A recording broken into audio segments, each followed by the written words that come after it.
आप जब प्रातः कालीन उठें तो पहले उठने का नियम लें कि सूर्योदय के 1 घंटा पहले हम उठेंगे। देखो हमारी प्रार्थना मानना। तो इस समय सूर्योदय कई बजे होता है? लगभग हाँ, 6 बजे, 6:30 बजे कर दे। छः। आप 5 बजे उठ जाइए और उठ करके सबसे पहला कार्य कीजिए, पृथ्वी के चरण स्पर्श कीजिए, भूमि के चरण स्पर्श कीजिए।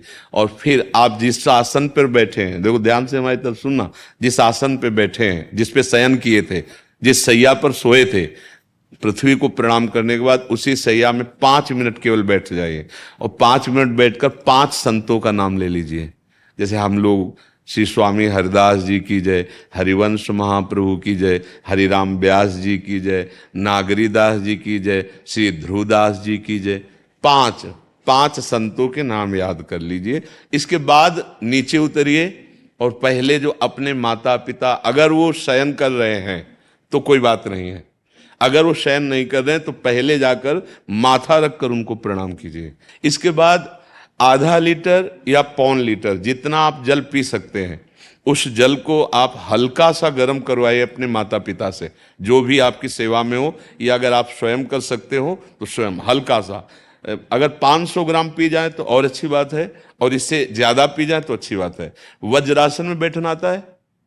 वज्रासन जानते हो आप लोग? देखो वज्रासन, वो देखो बैठ रहे हैं, ये दोनों पैरों को ऐसे करके इसमें, इससे बैठकर जल पिया जाए। ये आपके ब्रह्मचर्य की रक्षा करेगा, कब्ज नहीं होने देगा और आपके मस्तिष्क की गर्मी को ठंडा करेगा। ऐसे वज्रासन में बैठकर धीरे धीरे 5 या 10 मिनट में जल पिया जाए, एकदम ना पिया जाए। गिलास में लेकर के 500 ग्राम जल धीरे धीरे उसको पिया जाए। फिर इसके बाद आपको 100-200 कदम टहलना है। फिर इसके बाद आप शौच जाइए। शौच, अगर आपका पेट साफ हो जाता है, अगर नहीं साफ होता है, कोई ऐसी परेशानी लगती है, तो 1 चम्मच ईसबगोल की भूसी और छोटी हर का आधा चम्मच अगर रात्रि में दूध से या पानी से ले ले तो वो बार बार शौच नहीं लगाएगा, पर आपकी आंतें साफ हो जाएंगी। शौच जाने के बाद स्नान करें और फिर तुरंत, अगर आपको व्यायाम आता है तो करे, नहीं तो सीधा सरल बात होती है, 20 बार बैठ जाए बैठक और 10 बार लेटने वाली दंड। और इसके बाद जो अनुलोम विलोम, जो इससे खींचे इसे छोड़ दे, इससे खींचे इसे छोड़ दे। इसके बाद दोनों हाथ ऐसे करके 7 बार ऐसे करे, सीधा खींचे और सीधा छोड़ दे। इतना ही तुम्हारे लिए प्राणायाम की आवश्यकता है। अब अपनी दिनचर्या में लग जा। जो पढ़ाई का कार्य दिया गया है, आगे तुम्हें और भजन की बात हम नहीं कह रहे, जो पढ़ाई का कार्य दिया गया है वो भगवान की ही पूजा है। आपकी दिनचर्या जो आपको अपने गुरुजी या टीचर जी को जाके प्रमाणित करनी है, कल जो पढ़ाई गई थी आज के लिए, वो आप सुबह सुबह उस समय व्यायाम के बाद, तो आप देखना आपकी स्मृति बहुत प्रवीण हो जाएगी। अच्छा, ये आपकी प्रातःकालीन दिनचर्या है। जब आप अपने गुरुदेव के पास स्कूल जाएं, तो हमें आजकल का तो अब पता नहीं, पर हम लोग जब जाते थे तो अपने गुरुजी को प्रणाम करते थे। तो जो स्कूल में आपको पढ़ाई पढ़ा रहे हैं वो तो बात है, अब आपको जो हम खास बात बताना चाहते हैं वो कि देखो अभी छोटे छोटे बच्चे हो, बच्चों में कुछ बच्चे ऐसे गंदे बच्चे होते हैं जिनके गंदी बातें दिमाग में आ जाती हैं और गंदी बातें वो करने लगते हैं आचरण में। आप लोग इतना तो जानते ही होंगे कि गंदी बातें किसे कहते हैं। आप लोगों के पास अगर मोबाइल है तो कभी गंदी बात देखना नहीं।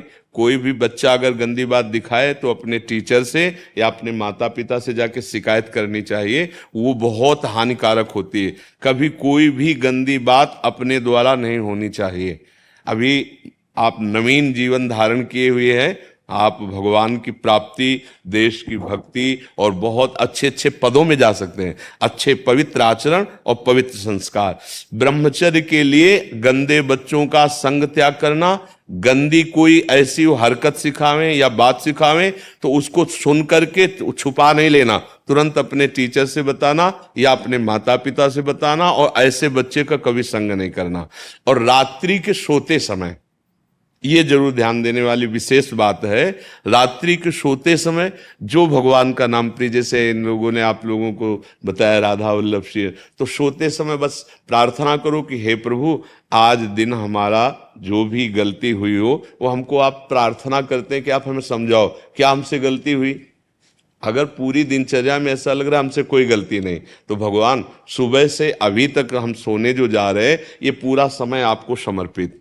आप देखना इसका फल देखना, एक तपस्वी की तपस्या का जो फल होता है ना उसका ये फल मिलेगा। और सोते समय बस राधा वल्लभ श्री हरिवंश, राधा वल्लभ श्री हरिवंश, इधर उधर ना सोचते हुए, ना मोबाइल देखते हुए, ना कोई गंदी बात मन में, और चुपचाप सो जाइए। और जब फिर सुबह उठे तो फिर ऐसी दिनचर्या। और पढ़ाई इस समय तुम्हारा भजन है।